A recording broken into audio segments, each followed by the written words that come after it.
people I meet daily are what's known as high net worth individuals. These are people who can write checks for £30,000 to £50,000 just for one investment, right, very easily. And when I look at the background of a lot of these people, they haven't really got to where they are by working for somebody else. They've got there by starting a form of a business or owning a share in a business. So I've become well aware that if you want to build real wealth, like game-changing wealth, you have to do it by having two things. You need to have ownership and you need to have control. So if you have ownership and control, then you're pretty much in a game-changing position. Which is one thing that people who are starting right at the very beginning don't realize is a big advantage. Because if you're an employee, you've got no ownership and you've got no control. That's right. So you're basically told what to do, when to do it. Like once you work, you get taxed so much. And your net income then disappears into survival mode, right? So a lot of those motivations, seeing mum doing stuff, seeing people through my work making big investments, meant that I thought, well, actually, if you want a way out, beyond looking after the money that comes through your day job, you need to start to think about building something that has no capacity. There's no cap on what your income could be.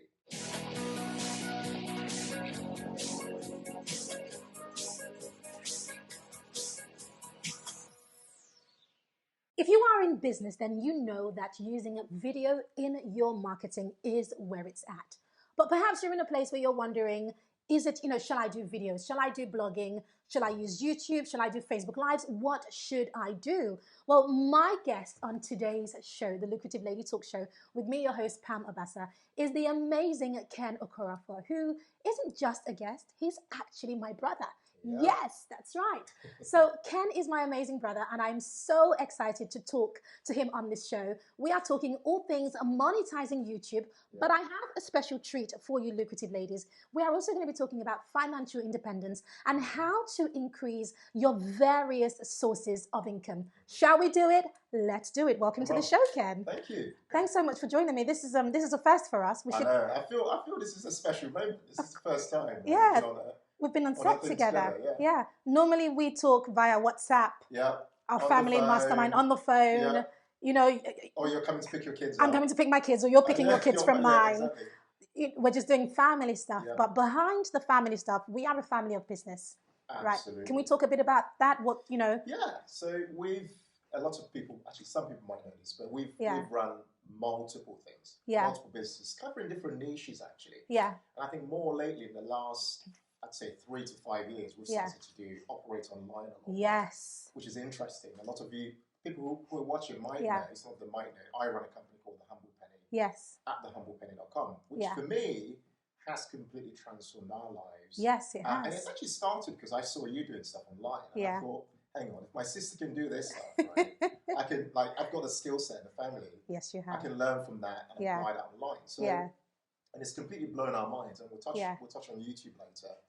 Because the humblepenny.com, which is a personal finance website or blog per se, essentially then led on to creating the YouTube channel. But all of that sits in front of what's essentially a financial education business. With the blog being a marketing channel and the YouTube being a marketing channel as well. Which came later. Let's take a few steps all the way right back. I want to talk about, because as a family, we all run businesses, which, gosh, I think it's absolutely incredible. Not saying that we are all, like millionaires or anything, just that we've all grafted and we've learned. I just want to talk about our background because, you are 4 years older than me. So my perspective of my influences in business, even though it's probably the same, our parents, it stems from a very different place. What would you say started you off? Like, what gave you that bug or that buzz to get into entrepreneurship? It definitely came from watching mum and dad. Mum especially, because mum has always been into business. She's always talked about, you've got to find your own way. And I never forget when I started training, I had a normal career like most people have, but I went in finance. And I said, I'm going to become a chartered accountant. Mum said, well, you can start in business and hire accountants. So why don't you just do that? And I thought, okay, that's kind of true. Maybe I should consider that. But watching parents has been a big thing. Because it's quite difficult to start business if you haven't seen or hung around people who've done it. That's right. So a lot of it can seem too out of reach. But for us, I think we were quite lucky in that we had parents who had started different businesses, some of them successful, some not so successful. And we've just seen that process as siblings growing up. And it's kind of just inspired us to think, well, actually, this is something that can actually change your life. Definitely. Why don't we just explore it rather than constantly working for somebody else, doing what a lot of people do, which is shuttling into work every day and back. Most of them not really enjoying their work. Business offers a different path and a potential way out. You do have an amazing job, and one thing I want to touch on before we even talk about entrepreneurship and business is that a lot of people think that just because you have a great job, that business isn't something you should be interested in, or and there's another side of people who have amazing jobs but feel that they are too busy for business. What was your motivation? Because you do have a very good job. What is the motivation to starting business specifically? So the main reason is because I've come across, so the people watching might not know this, but I work in investment management. And the people I meet daily are what's known as high net worth individuals. These are people who can write checks for £30,000 to £50,000 just for one investment, right, very easily. And when I look at the background of a lot of these people, they haven't really got to where they are by working for somebody else. They've got there by starting a form of a business or owning a share in a business. So I've become well aware that if you want to build real wealth, like game-changing wealth, you have to do it by having two things. You need to have ownership and you need to have control. So if you have ownership and control, then you're pretty much in a game-changing position. Which is one thing that people who are starting right at the very beginning don't realize is a big advantage. Because if you're an employee, you've got no ownership and you've got no control. That's right. So you're basically told what to do, when to do it. You've got to go in at this time. This is how much you'll earn, and the price is placed rather on your skill set. But as a business person, although at the beginning things will seem very challenging, if things take off, and this is what we saw with Mum, like, I never forget when Mum was trying to buy a holiday home, right? And she casually just told me on the phone how much she was paying for this home, right? And I was thinking, like, there's no way, even if my career, and I'm somebody who started making six figures easily, even just through my career. Yes, you did.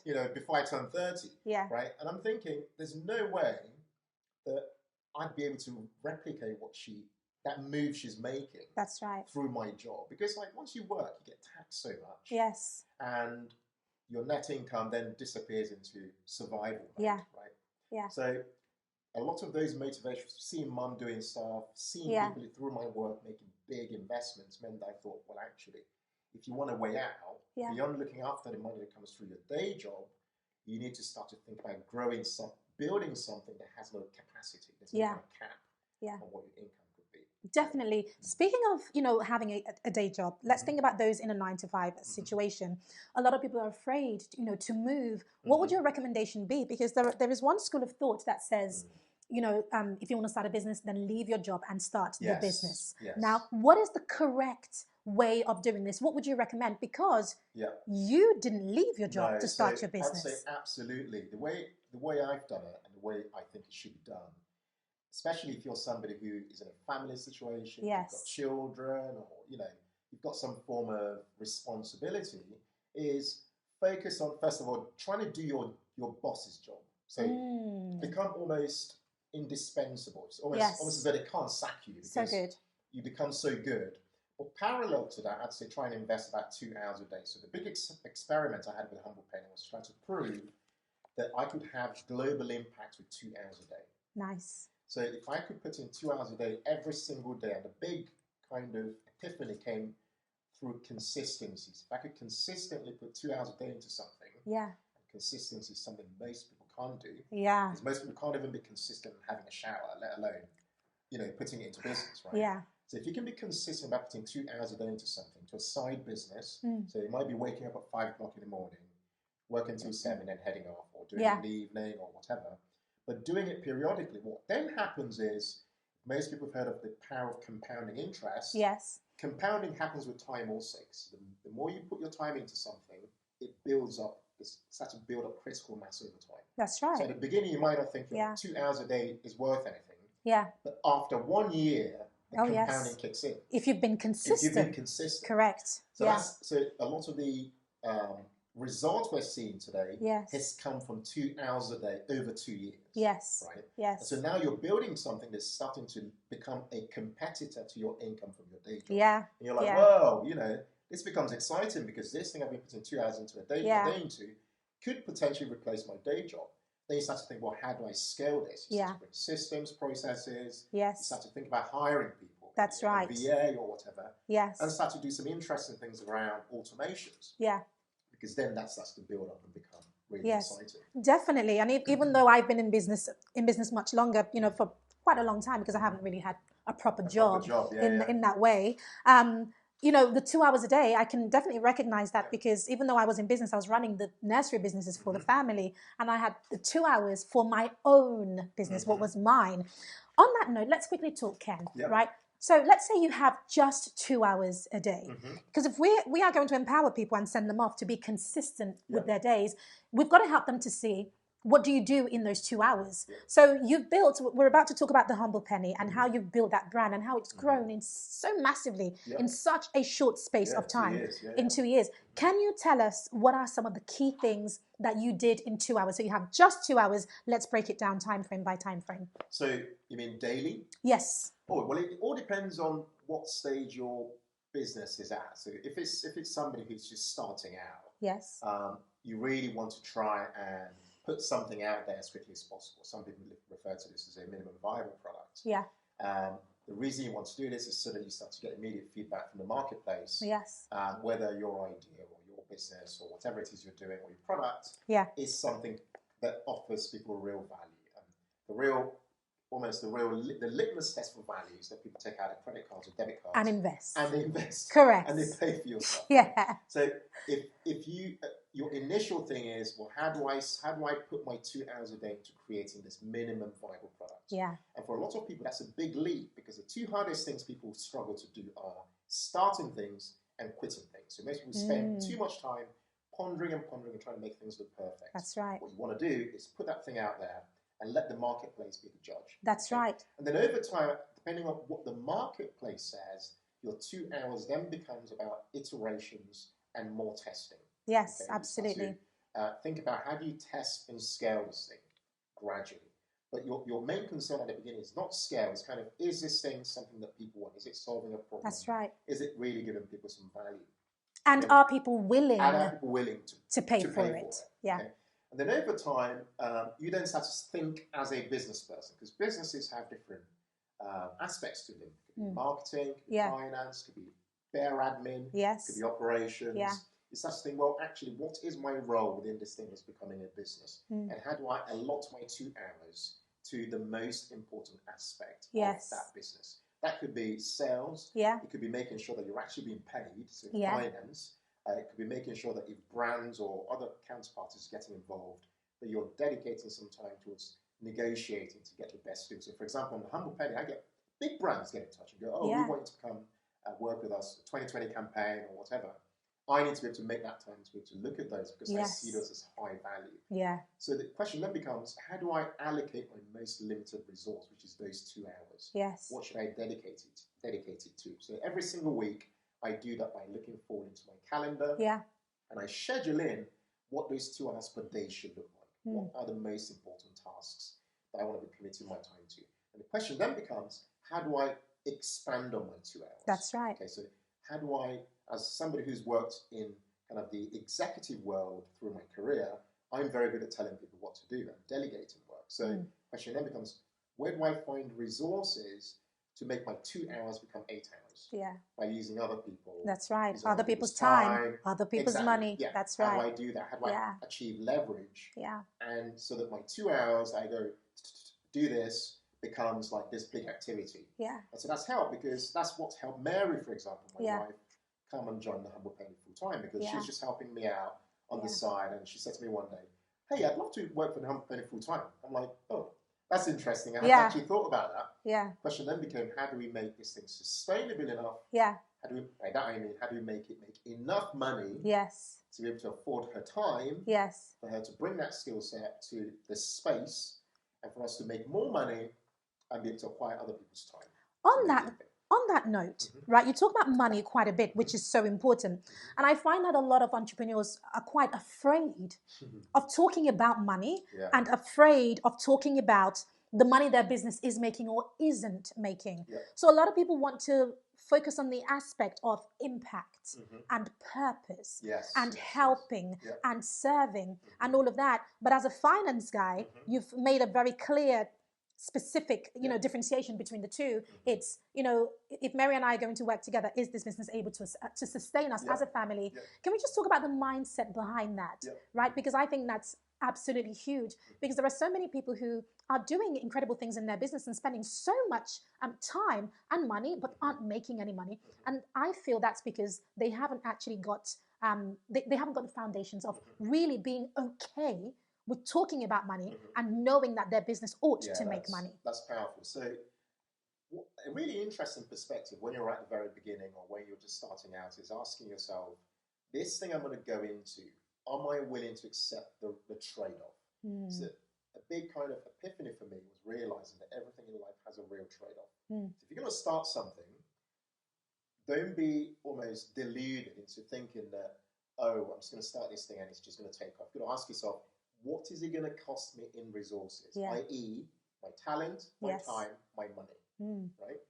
And if I'm going to be exchanging that for this new venture, how am I going to make sure that this thing over time will make way more money than what I'm putting in? So a lot of us are not really in touch of that trade-off. What are we giving out?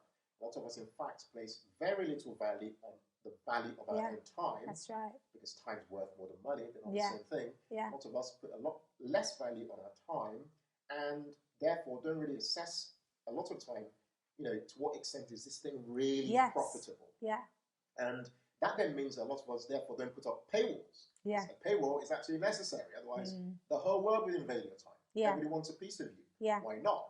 Because you've offered yourself. You're available. You're available. You're too available. So you're like, oh yeah, help me out. And that devalues you. Absolutely. That's right. And this is interesting actually with that, because that brings in a mental trigger of scarcity. Because the more you're available, the less perceived value people place on That's right. to offer.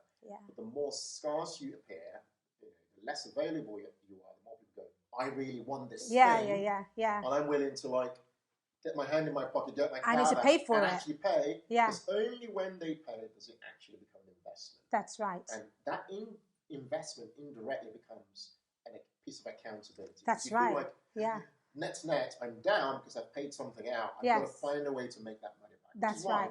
Like as great as free things are, I always say to people, where possible, like if I meet people saying to me, I want something free, right, I just think you're not really ready, right? Because until you take out your card and say, I'm going to invest in something, I'm going to invest in a coach, which by the way, people watching is the fastest way to get transformation. Oh yes. Whether you're investing in a coach or investing in a product or investing in something, you wouldn't really feel pain.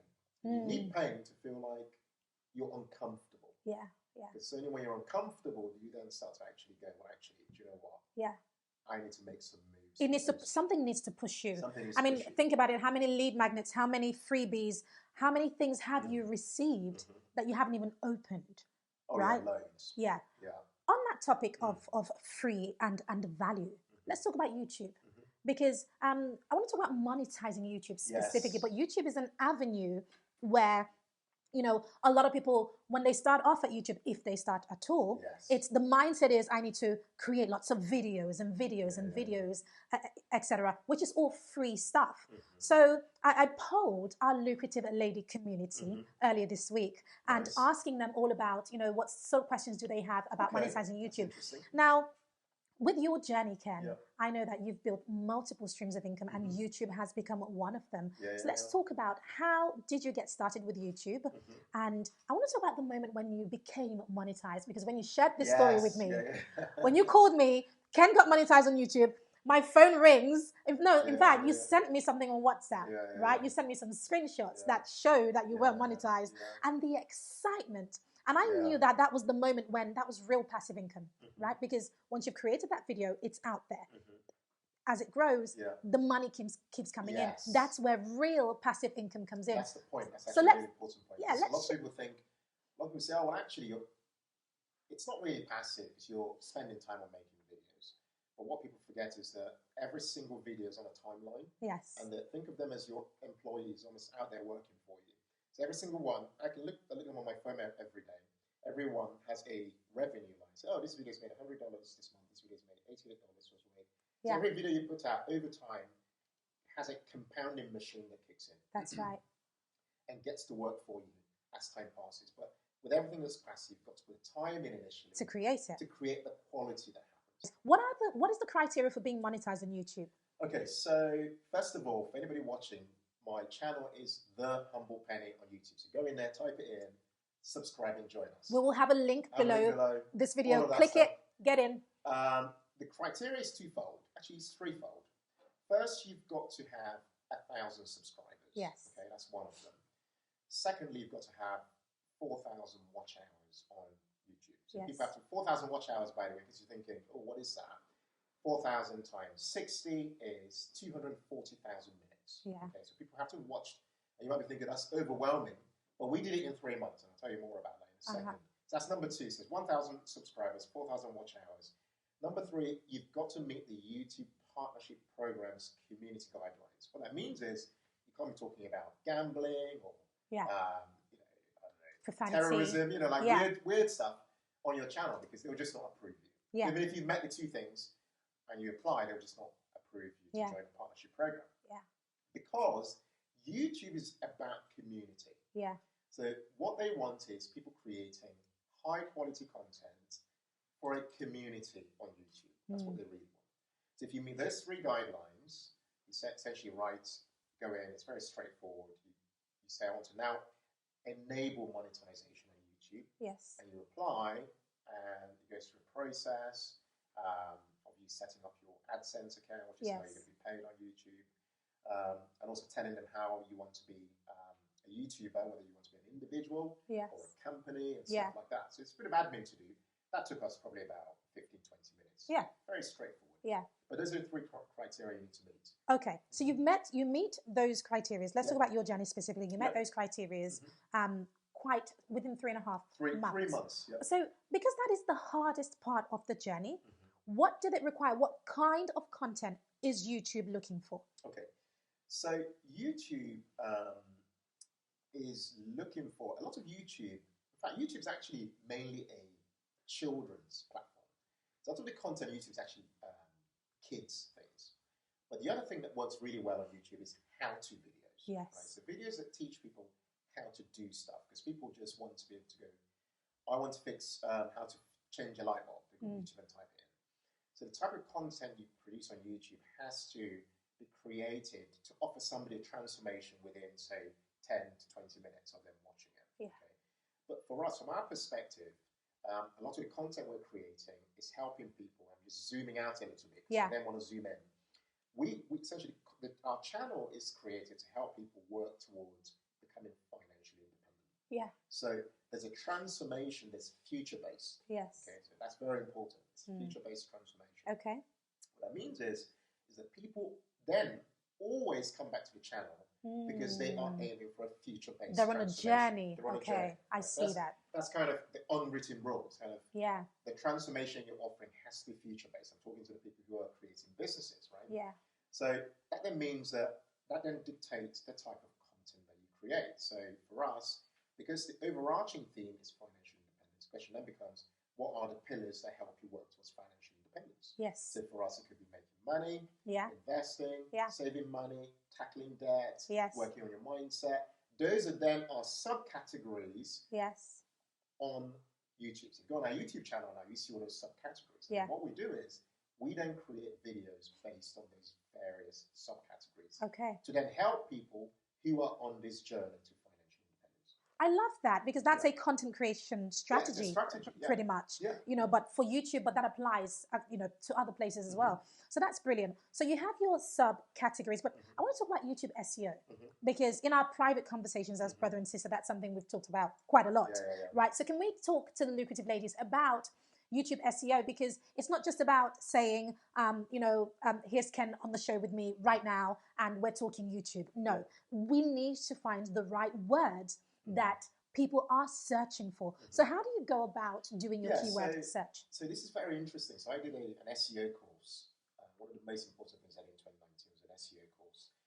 And what it taught me was that you don't just create content you think people will like. That's right. You create content based on competitor analysis.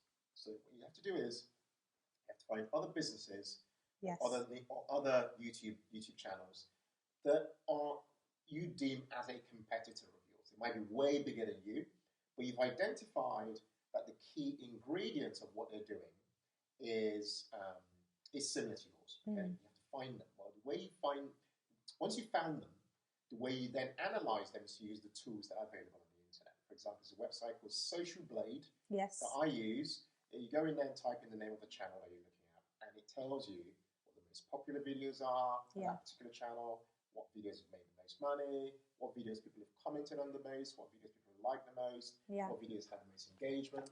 So you don't use that and go, well actually, so this person's created a video. So for example, I made a recent video on 7 best work from home jobs for £100 per day. Right? That video I didn't just make because I just felt like making a video from home.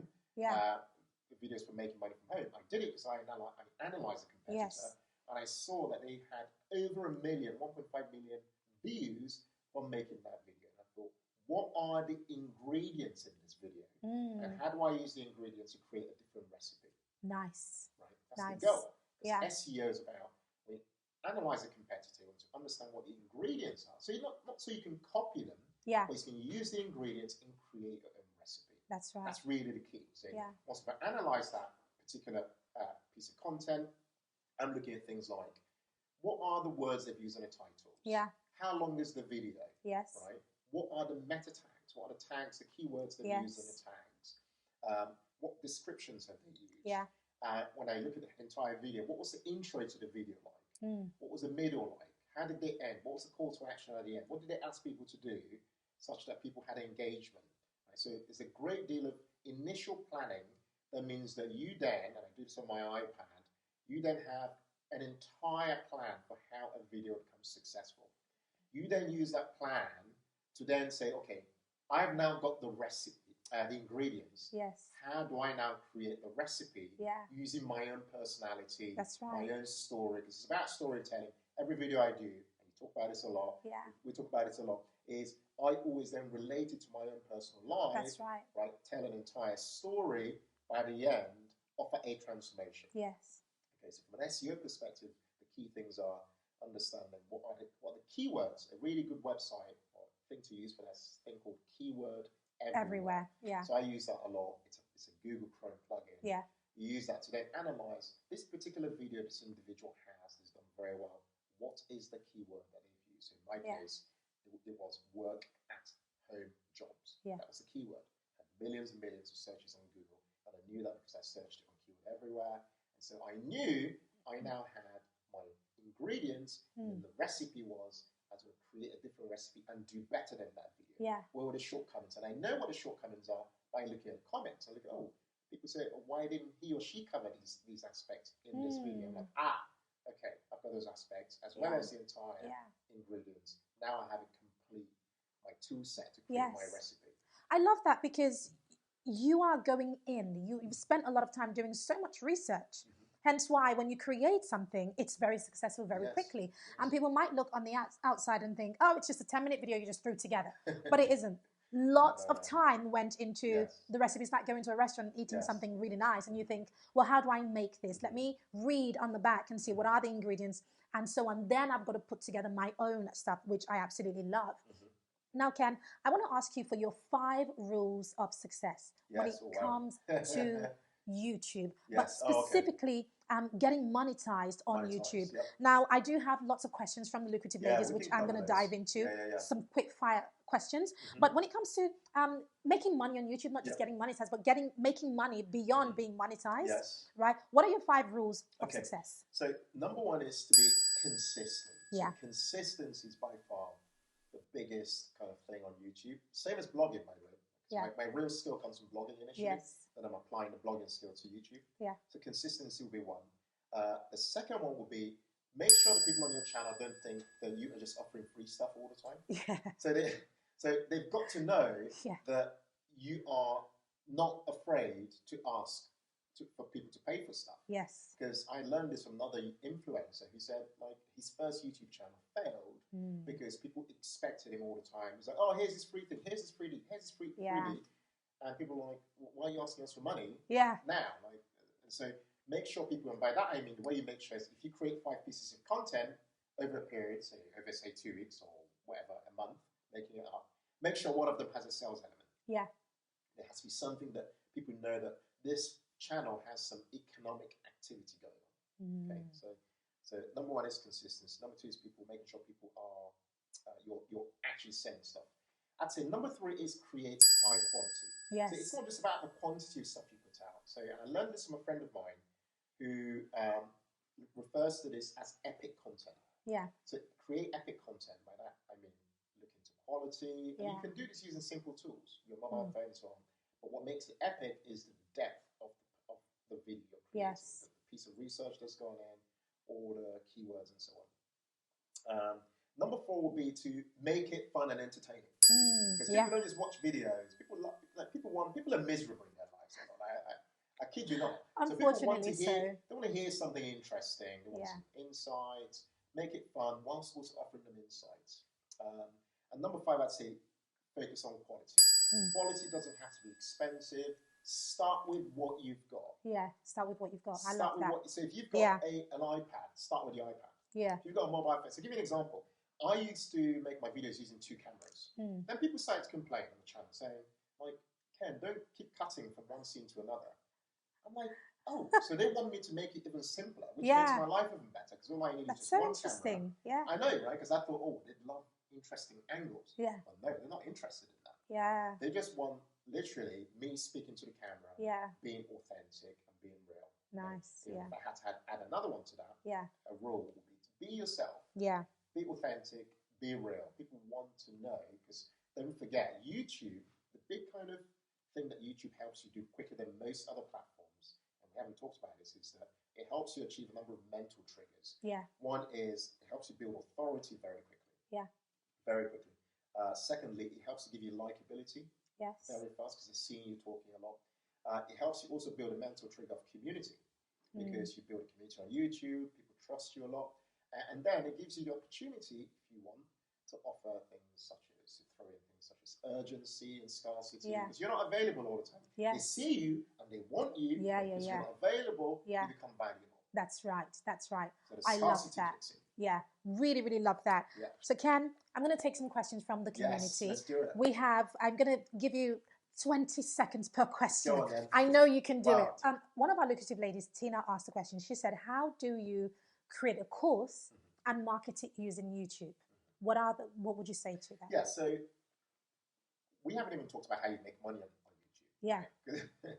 So the natural way to make money on YouTube is ads. But to answer Tina's question, we've sold courses. In fact, Black Fridays, we made a few £1,000s on YouTube just by using YouTube and putting our codes out there. But how do you create a course? Well, the course itself has to live somewhere. So we, for example, use Thinkific as a platform for creating a course.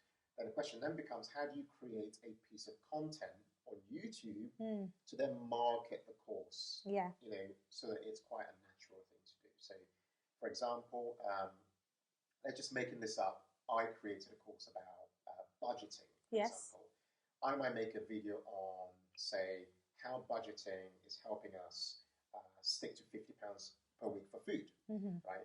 And in the course of making that video, I might then use one of the tools that I've kind of used on my course as a way of marketing my course on the channel, and therefore having a call to action at the end of it to ask people to, say, buy that course, for example. But the actual making of the course and YouTube are quite separate. I mean, YouTube's just a platform for marketing the course potentially. For making the course, there are lots of cheap ways to make courses. Yes. Say, for example, I, as somebody who now makes videos on YouTube, I make all the videos at home in our dining room. Yeah. The first thing to do really is to come up with a course outline. So actually, before the course outline, you're going to come up with a course transformation. What's the point of this course? What value will it add to people? Then have a course outline, and then from there start to create the pieces of content that you then slot into the various aspects of the course. That course then lives on. The question then becomes, how do I market the course? To which YouTube is one way of marketing it. Right, brilliant. So would you put a call to action to the course into every video? No, you wouldn't. No. Yeah, because then that puts people off. So, like I said before, my formula is if I make 5 videos, I'll make one to have a sales element. So 20% of all videos have an element of sales. And it's not in your face sales, it's kind of weaved into the video itself. Yeah, fantastic. So Roxana is a member of our community and my mastermind, Roxana Hussein. She would like to know, how do you increase subscribers? And at what point can you monetize? Can you start making money from those subscribers? How does it work? What are the potential financial gains? So first one is, how do you increase subscribers? Subscribers on YouTube happens very naturally, and by you marketing your content across various platforms. Okay, so for example, if you create high quality content on YouTube and have the right call to actions, like I say to people with every video, hi, my name is Ken of thehumblepony.com. Please make sure you subscribe, hit the button below. We publish on a Tuesday and a Thursday. You're telling people what to do and they're hitting that button to subscribe, right? So that's number one, I'm telling them what to do. Number two is I'm creating high quality. So they love the quality, they're like, oh my God, I want to stick around this area, I want to subscribe. They hit subscribe. Number three is that I market every video across other platforms. So for example, through my email list, whatever I write on my blog, every single week I have a snippet of the video going, this is new videos we've made. If you're new to my email list, we exist on YouTube, by the way. Hit that button below and go and watch our videos. And by the way, don't forget to subscribe if you enjoyed it, and share it with friends and family. So the key there is using multiple platforms. I use Facebook, I use WhatsApp, I use my email list. So you're engaging people, you're almost omnipresent, you're everywhere with your content. And that makes people feel like, wow, like lots of people are watching this stuff. It must be amazing. So I should then potentially watch it too and subscribe. Amazing. Okay, and final question is, what are the financial gains? This was from Roxana as well. How much money? So let's say you have you've hit 1,000, which is the criteria, and you're making quality videos. You're hitting all of these marks.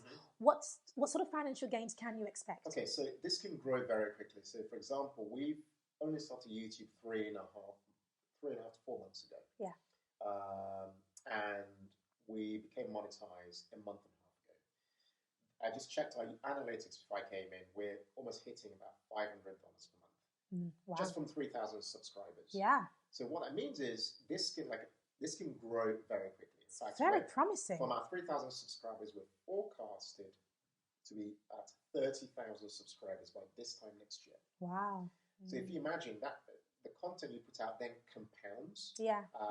So from making, say, $500 per month, you could easily find yourself making, say, £100 per day. Or $100 per day or whatever. A friend of mine, for example, who started a channel 2 years ago, now makes, just from ads, remember the different revenue portions, just from ads, about £1,500 per month from ads. And it started about 2 years ago.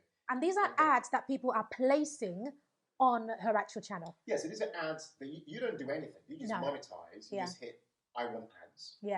And then when you want to watch a YouTube video and it has 5 seconds. That's right. That's where you're making your money. So they say, oh, I don't want 5 seconds. They hit skip. But by doing that, you've made the money in that session. There are ads that pop up on the video whilst you're watching. That's right. A rectangle thing. And there are ads on the side as well. That's right. Okay? So the ad revenue is driven by what's known as a CPM, a cost per million. So depending on the type of content you create, advertisers would then say, this is how much we think we can pay you per 1,000 impressions. Okay? So the higher that number and the higher your views, the higher the revenue generate. But remember, ads is just one revenue source from YouTube. That's right. Like you can sell courses, you can sell your membership, you can have a Patreon account, you can have Yes. You can have affiliates. I can Yes. some money from affiliates. Definitely. You can sell spreadsheets. You can say whatever you want. Yeah, definitely. Yeah.